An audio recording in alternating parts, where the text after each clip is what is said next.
जिल्ह्यामध्ये एकूण 65 जिल्हा परिषदच्या जागा आहेत. तर त्यामध्ये अनुसूचित जातीसाठी 13 जागा, अनुसूचित जमातीसाठी 6 जागा, नागरिकांच्या मागास प्रवर्गाला 17 जागा आणि सर्वसाधारणला 29.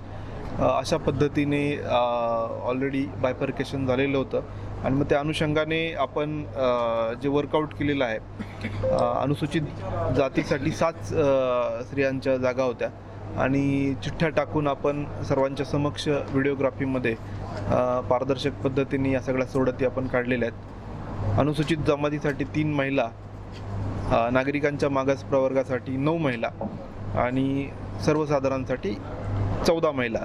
अशा पद्धतीने साधारणपणे 5 आरक्षणाच्या बाबतीमध्ये आपण चिठ्ठ्या टाकून आरक्षण निश्चित केलेलं आहे. आणि जे अनुसूचित जाती, अनुसूचित जमाती यामध्ये आपण लोकसंख्येच्या उतरत्या क्रमाने त्या जागा आपण निश्चित केलेल्या आहेत.